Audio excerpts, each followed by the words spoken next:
Welcome to Virtual Learning Network. This is session number 2 of macroeconomics. In this session, we'll be talking about national income and output. Now, various topics to be covered in this session are GDP, national income and product account, final goods and services, value added, calculating GDP, nominal versus real GDP, calculating real GDP, GDP and social welfare, the underground economy, and finally the gross national income per capita. So now let's get started. First of all, GDP, gross domestic product. Now basically gross domestic product sum total है उन सारे final goods and services की market value का जो एक particular financial year में country में produce किए गए हैं. Gross domestic product is the total market value of all final goods and services produced within a given period by factors of production located within a country. एक country में various factors of production है, for example land, labour, capital, enterprises. So finally इन सारे factors of production से कितने level of final goods and services produce किए गए हैं प्लस उनकी मार्केट वैल्यू क्या है. The summation of the market value of all these goods and services is termed as gross domestic product. Then national income and product accounts. National income and product accounts are the data collected and published by the government describing the various components of national income and output in the economy. So basically national income and product accounts सारा वो data है जो publish किया गया है या फिर जो कलेक्ट किया गया है बाय द गवर्नमेंट, जिससे डिफरेंट कंपोनेंट्स जो है नेशनल इनकम के उनको हम स्टडी कर सके. फाइनली एक आउटपुट क्या हो सकता है इकोनॉमी का, फाइनल गुड्स एंड सर्विसेज कितने प्रोड्यूस हो सकते हैं, उन आउटपुट्स के बारे में एस्टिमेट कर सकें. Then final goods and services. जब हम फाइनल गुड्स एंड सर्विसेज की बात करते हैं इन टर्म्स ऑफ जीडीपी, तो वो सारे गुड्स एंड सर्विसेज जो फाइनल कंजम्पशन के लिए यूज़ किए जा सकते हैं, खाली उन्हीं गुड्स एंड सर्विसेज को हम उसमें इंक्लूड करते हैं. There are other goods like intermediate goods. Intermediate goods are goods produced by one firm for use in further processing by the another firms. So particularly वो goods जो कोई और firm अपनी प्रोसेसिंग में यूज़ करती है, फाइनल कंजम्पशन के लिए उसे यूज़ नहीं किया जाता, that is not considered as final goods and services. Basically वो इंटरमीडिएट गुड्स हैं जो दूसरी इंडस्ट्री में जाएंगे प्रोसेसिंग के लिए. जब प्रोसेसिंग ख़त्म हो जाएगी और good can be use for the final use, in that case goods will be treated as final goods or services.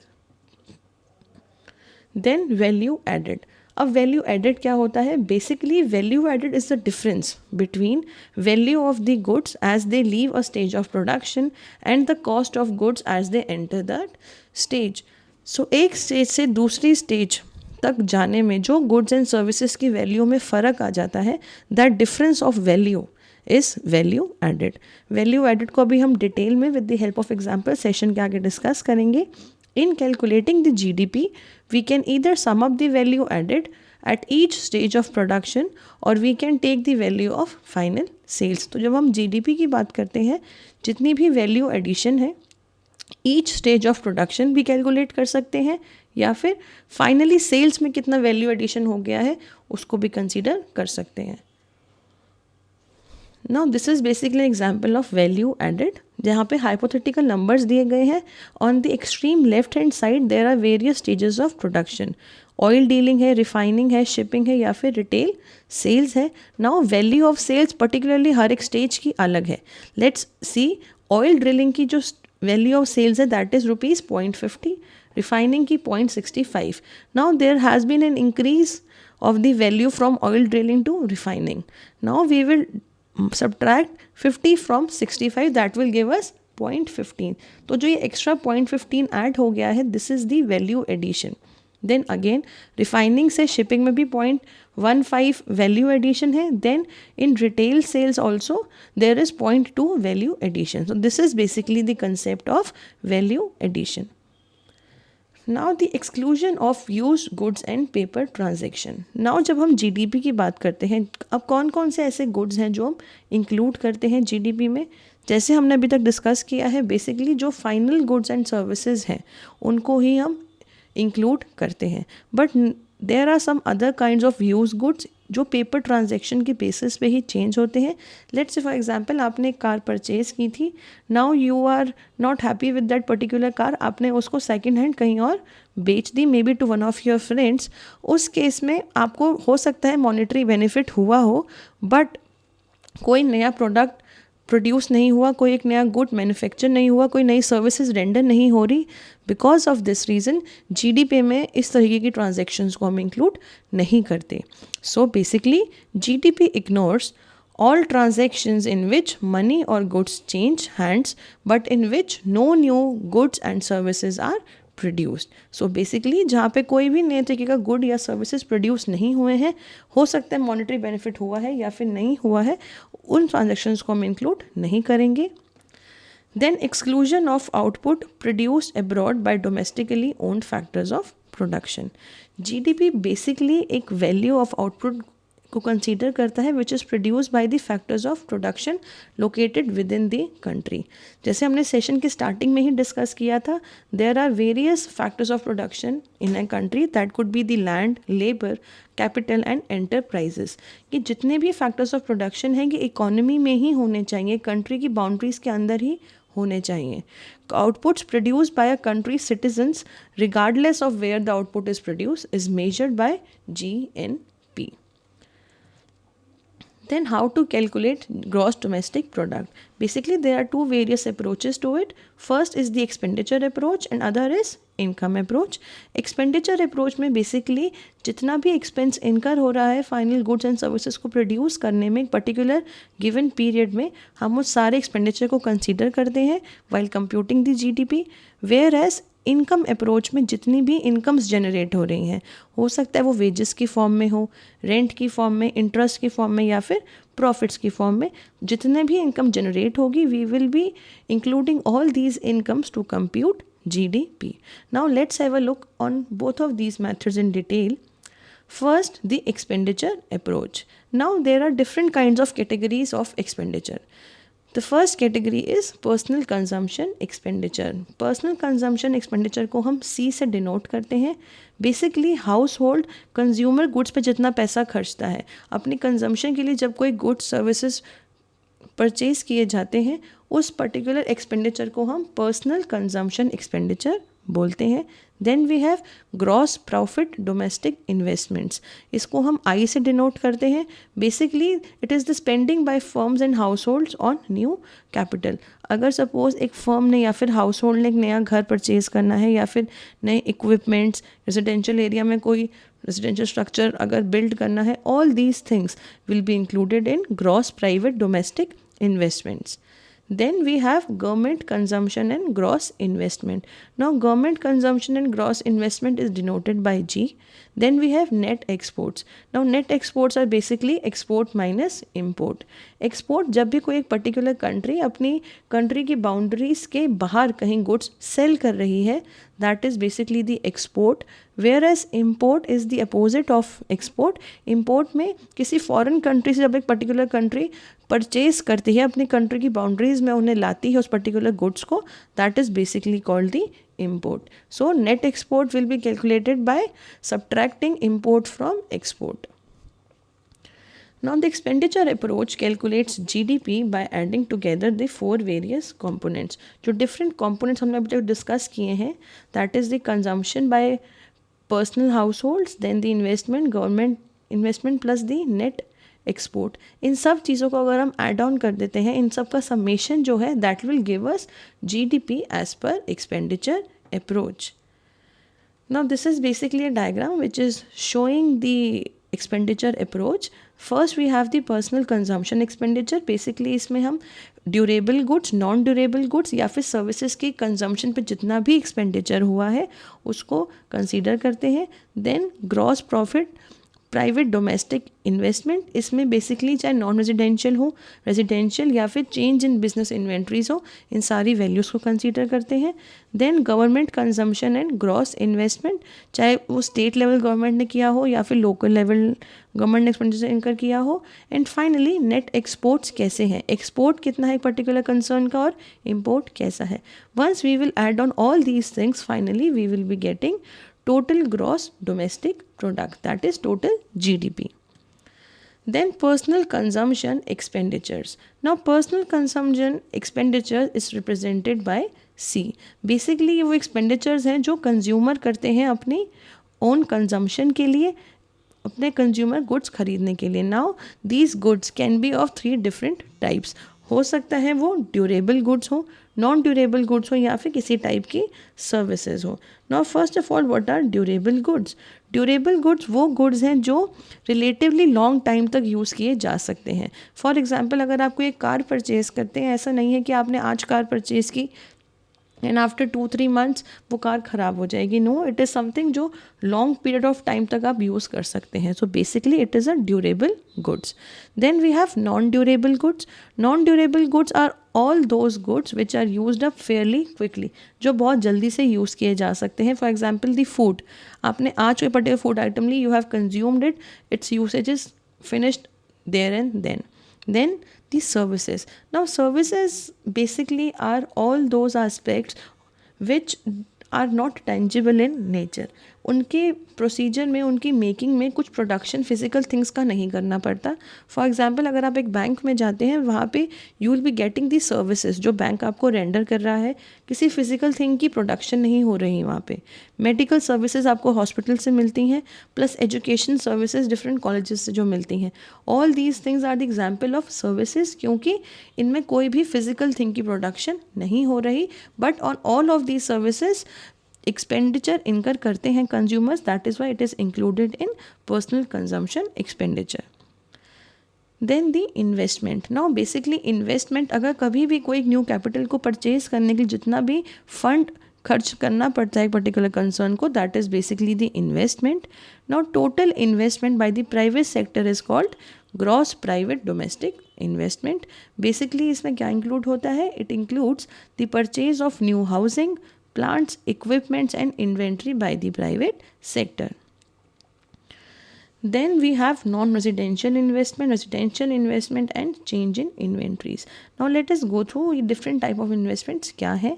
First is the non-residential investments. It basically includes all those expenditures जो एक particular firm machine पे, tools पे, plants पे करती है. Where as जो residential investment है वो सारे एक्सपेंडिचर्स हैं जो हाउस होल्ड या फर्म्स नए हाउसेस बनाने में या फिर अपार्टमेंट्स को बनाने में खर्च करती है. सो बेसिकली रेजिडेंशियल इन्वेस्टमेंट्स आपकी रेजिडेंशियल से ही रिलेटेड है, चाहे वो हाउसेस हो या अपार्टमेंट्स हो. Whereas non residential investment includes all rest of the things like investment of machines, tools and plants. Now what is change in inventories?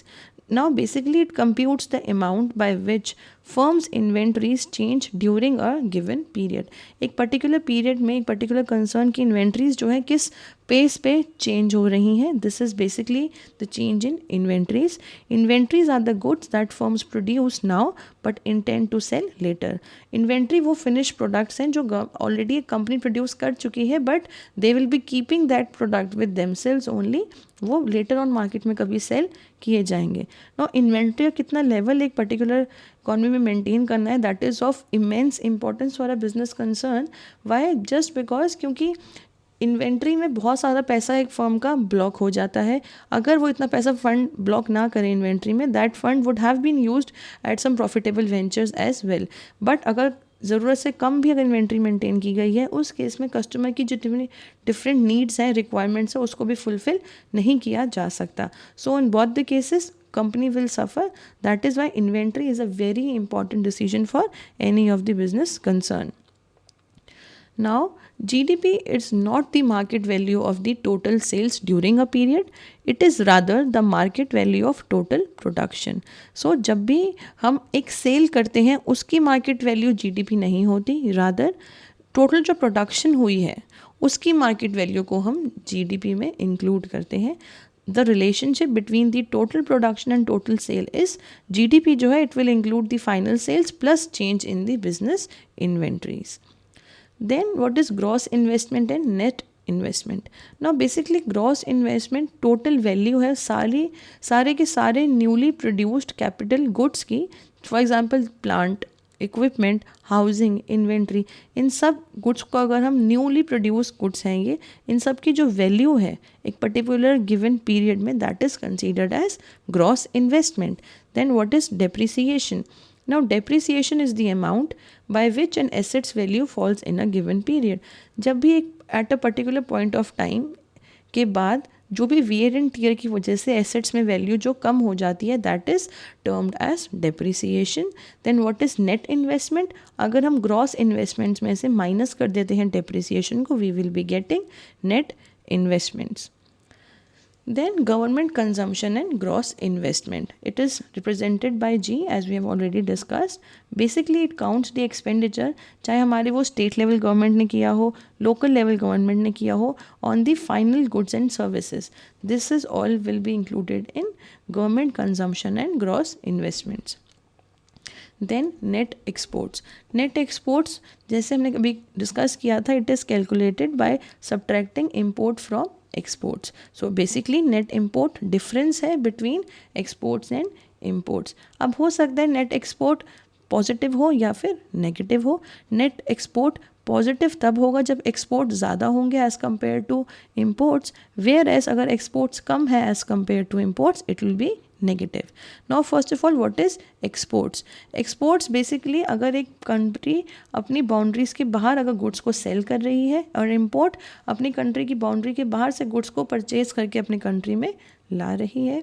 Then income approach, the next method of calculating GDP. Now national income is the total income earned by the factors of production owned by a country's citizens. So basically एक country के जितने भी citizens हैं अलग अलग various forms में जितना भी उन्हें factor of production से income हो रही है, sum total of all these income is termed as national income. The income approach to GDP breaks down GDP into four components. जब हम इनकम अप्रोच की बात करते हैं जीडीपी में बेसिकली 4 डिफरेंट टाइप्स की इनकम्स होती हैं. First is the national income, then depreciation, then we have indirect taxes minus subsidies, then net factor payments to rest of the world and others. Now this is basically an example of income approach. As you all can see, first of all the national income is given, then we have added the compensation to employees, proprietors income, corporate profits, net interest and rental income. Then we have added on the depreciation, indirect taxes minus subsidies, net factor payment to the rest of the world and others will be deducted. And finally we can calculate the gross domestic product. Now if we want to calculate the GDP to disposable personal income, then we need to subtract receipt of factor income from rest of the world from GDP. इससे हमारे पास GNP आ जाएगा. GNP में जैसे हम depreciation minus करेंगे we will get NNP. Now what is NNP? NNP basically stands for Net National Product. Net National Product basically जब भी हम GNP में से depreciation को माइनस कर देते हैं, that is Gross National Product में से अगर हम माइनस को डिडक्ट जो depreciation है उसको डिडक्ट कर देते हैं, that will give us Net National Product. एक नेशन का जो टोटल प्रोडक्ट है उसमें से अगर हम वो वैल्यू माइनस कर देते हैं जिससे कैपिटल स्टॉक की वैल्यू मेंटेन की जा सकती है, इसको हम एनएनपी बोलते हैं. Then what is personal income? Now personal income is the income received by households after paying social insurance taxes but before paying a personal income tax. तो बेसिकली पर्सनल इनकम वो income है जो एक particular person एक particular household को मिलती है after paying all the taxes. Then we have disposable personal income and personal savings. Now the personal savings rate is the percentage of disposable personal income that is saved. So basically personal saving rate वो percentage है of your disposable personal income जो आपने save किया है, वो particular portion of income जो आप dispose of कर सकते थे अपनी पर्सनल कंजम्पशन के लिए, बट उसमें से अगर कुछ percentage you have saved that is basically your personal savings rate. Then if the personal saving rate is low, अगर पर्सनल सेविंग रेट कम है उस केस में हाउस होल्ड्स जो हैं वो लार्ज अमाउंट ऑफ स्पेंडिंग कर रहे होंगे, वेयर एज अगर पर्सनल सेविंग रेट्स जो है बहुत ज़्यादा हाई हैं उस केस में स्पेंडिंग जो है हाउस होल्ड की वो इतनी ज़्यादा नहीं हो सकती, वो बहुत कॉशियसली स्पेंड करेंगे. Then what is nominal and real GDP? Now nominal GDP is the GDP which is measured अगर हम कोई करंट प्राइजेस पे या पर्टिकुलर करंट पेमेंट पे अगर GDP को मेजर करते हैं, that is basically the nominal GDP. When a variable is measured in current prices, it is described as nominal terms. Now we will assign a weight. इस basically wait हम assign कर देते हैं अलग अलग वेरिएबल्स को डिपेंडिंग अपॉन कितनी importance है उनकी. Then we will choose a base year and then fix weight procedure uses weight from the given base year. This is basically the diagram of real GDP. This is basically the three goods economy, good A, B and C. As you all can see, different weights have been assigned to different products and finally base year को अलग अलग जो production हो रही है उनको multiply करके we have finally calculated the GDP of that particular year. Then how to calculate the GDP deflator. अब GDP डिफ्लेटर पहले होता क्या है? GDP deflator is basically a measure of the overall price level. एक particular economy में price level किस तरीके का है, that is basically is GDP deflator. GDP deflator is computed by the bureau of economic analysis, BEA की से इसको calculate किया जाता है. ओवरऑल प्राइस इंक्रीज होता है that can be sensitive to the choice of base year. अगर overall price increase हो रहा है या फिर डिक्रीज, के डिपेंड करता है कि हमने कौन सा बेस ईयर चूज़ किया है. Then what are the problems which can be faced in fixing the weights. अगर एक पर्टिकुलर कंसर्न वेट को फिक्स कर रही है रियल GDP कैलकुलेट करने में, तो क्या क्या प्रॉब्लम्स फेस करनी पड़ सकती हैं. First is the structural change in the economy. Economy में बहुत सारे स्ट्रक्चरल चेंजेस हो रहे हैं या फिर सप्लाई में कोई शिफ्ट्स हैं या फिर जो सब्सटीट्यूशन इफेक्ट है वो प्राइस का इंक्रीज हो गया है. Then GDP and social welfare. Now society is better off when crime decreases. However, decrease in crime is not reflected in GDP. अगर हम social welfare और GDP की relation की बात करें, एक society तभी welfare कर सकती है, तभी develop हो सकती है जब वहाँ पे जो crime rate है वो decrease होने लग जाए, crime rate कम हो जाए. बट क्राइम रेट इंक्रीज हो रहा है या डिक्रीज, इसको हम कंसीडर नहीं करते in case of GDP. Then an increase in leisure is an increase in social welfare but not counted in GDP. जितनी भी लेजर फैसिलिटीज़ अवेलेबल होती हैं उतना ही अच्छा है सोसाइटी के वेलफेयर के लिए, बट लेजर एक्टिविटीज़ को भी हम GDP में इंक्लूड नहीं करते. Then non-market and household activities are not counted in GDP even though they amount to the real production. जो हाउस होल्ड एक्टिविटीज़ हैं, फॉर एग्ज़ाम्पल इफ़ देर या अपने घर बहुत थके हुए पहुंच रहे हैं, आपकी मदर हैं घर पे who is making you comfortable so that आप कल जाके फिर से प्रोडक्टिवली काम कर सकें. दो जो आपकी मदर आपको एक्टिविटीज़ करके दे रही हैं, जो अपनी सर्विस रेंडर कर रही हैं, उससे इकॉनमी को एज अ होल फ़ायदा हो रहा है, but still that house hold activity will not be included in the calculation of GDP. Then GDP accounting rules do not adjust for production that pollutes the environment. ऐसे बहुत सी production के procedures हैं जिससे finally pollution increase होता है society में. सो इन सारे production की जो प्रोसीजर्स हैं इनको भी हम इंक्लूड नहीं करते हैं, इसको कंसीडर नहीं करते कि जो टोटल लेवल ऑफ प्रोडक्शन हो रही है उससे कितना नुकसान हो रहा है एनवायरनमेंट को. Then GDP has nothing to say about the distribution of output. GDP हमें सिर्फ ये बताता है कि ओवरऑल इतने level of goods and services produce हुए हैं एक इकॉनमी में, उसमें हमें ये नहीं पता चलता कि डिस्ट्रीब्यूशन किस तरीके से गुड्स एंड सर्विसेज की हुई है. It is quite possible that richer will become more richer and poor will become more poor, because अगर इक्वल डिस्ट्रीब्यूशन नहीं होगा in that case poor people will get exploited. Then GDP is neutral to the kinds of goods and economy produced. कौन से तरीके के goods produce किए जा रहे हैं उसको भी हम consider GDP में नहीं करते. Then what is an underground economy? Now underground economy is the part of an economy in which transactions take place and in which the income is generated that is unreported and therefore not counted in GDP. So basically underground economy वो part है economy का जिसमें जितनी भी transactions होती हैं, जितनी भी इनकम जनरेट हो रही है वो GDP में इंक्लूड नहीं हो पाती. Then gross national income per capita, GNP per capita क्या है? Now to make comparisons of GNP between countries, currency exchange rate must be taken into account. Now first of all what is currency exchange rate? For example अगर आप America से dealing कर रहे हैं, Indian rupees की अलग value होगी, dollars की अलग वैल्यू होगी, तो कितने rupees will be equal to $1. This is basically the currency exchange, currency rates. किस रेट पे करेंसी एक्सचेंज हो सकती है, इस चीज़ को हमें कंसीडर करना चाहिए while comparing the GNPs of the different countries. Now GNI, that is gross national income, is a measure used to make international comparisons of output. जब हम एक इंटरनेशनल लेवल पे नेशनल इनकम्स को कंपेयर करते हैं, उस केस में हम GNI को यूज़ करते हैं. GNI बेसिकली एक GNP ही है जो which is converted into dollars. GNI divided by the population equals gross national income per capita. जो ऑल ओवर अगर डिफरेंट करेंसीज को कंसीडर करके जो हमने GNI कैलकुलेट किया है, अगर उसको हम डिवाइड कर देते हैं with the total number of population, so per capita GNI हम कैलकुलेट कर सकते हैं. Then these are some of the questions for your own practice.